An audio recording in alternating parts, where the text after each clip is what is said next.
හිරු කුමරු ආදරේ ගෙනැල්ල කතාවත් එක්ක එකතු වෙලා ඉන්න ඔයාලව ගොඩක් ආදරෙන් පිළිගන්නවා අදත් මගේ channel එකට. මම අද ඔයාලත් එක්ක කතා කරන්න හිතුවේ ඉඳුහාර මේකලා ගැන පුංචි එක කියන දෙයක් සම්බන්ධව. ඉතින් වීඩියෝ එකට යන්න කලින් මම ඔයාලගෙන් පුංචි ඉල්ලීමක් කරනවා.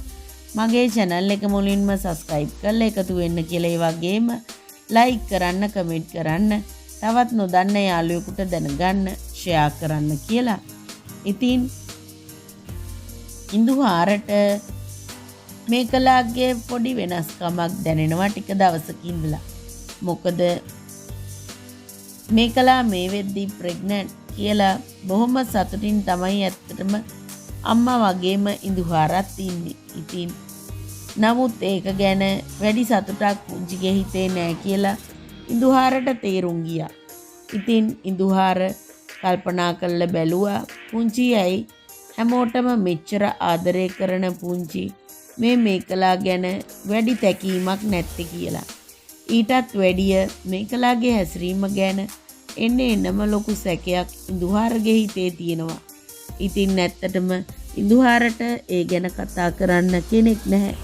ඉන්න එකම කෙනා විශ්වාසවන්තම කෙනා තමයි ඇත්තටම පුංචි. ඉතින් ඉඳුහාර පුංචිව මුණ ගැහෙන්නේ යන්නේ මේ ගැන කතා කරන්න හිතාගෙනමයි. ඉතින් ඒ ගියාට පස්සේ තමයි චූටි පුතාට මේ දවස්වල සිද්ධ වෙලා තියෙන මේ දේවල් ගැන පුංචි ඉඳුහාර එක්ක කතා කරන්නේ. ඉතින් ඇත්තටම මේකලා චූටි පුතාට සංජනා ගැන හැම නිතරම මතක් කරලා දෙනවා කියලා මෙතනදී පුංචි අනිවාර්යෙන්ම ඉඳුහාරත් එක්ක කියනවා. ඉතින් ඇත්තටම පුංචි කියන්නේ මේකලා කීයටවත්ම චූටි පුතාට සතුටින් ඉන්න නම් දෙන්නේ නැහැ කියලා. ඒ කියන්නේ දිනෙත් මින්ටවත් හංසනාටවත් එකතු වෙන්නවත් ඉඩ තියන්නේ නැහැ කියලා. මොකද එයාගේ හිතේ වෛරයක් තියෙනවා කියලා ඉඳුහාර එක කිව්වට පස්සේ ඉඳුහාරත් ඒ ගැන කල්පනා කරලා බලනවා. ඉතින් ඉඳුහාර පුංචි එක ඇත්තටම කියන්නේ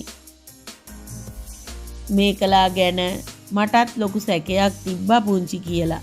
මොකද මල්ලිගේ මේ හඳහන් ගැන කතා කරද්දී පරණ කපුවා ඒ කියන්නේ පරණ කේන්දර බලපු කෙනා කියපු දේවල් එක්ක තමයි අපි බයෙන් හිටියේ කියලා.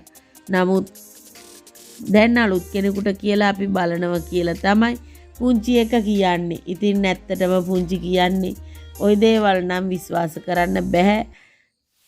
ඒ හින්දා හොඳම දේ තමයි මේකලා කරන කියන දේවල් ගැන ඉඳුහාර පුතා බොහොම කල්පනාවෙන් ඉන්න කියලා. ඒ වගේම චූටි පුතාට ප්‍රශ්නයක් ඇති නොවෙන්නත් බලා ගන්න කියලා ඉඳුහාරගෙන්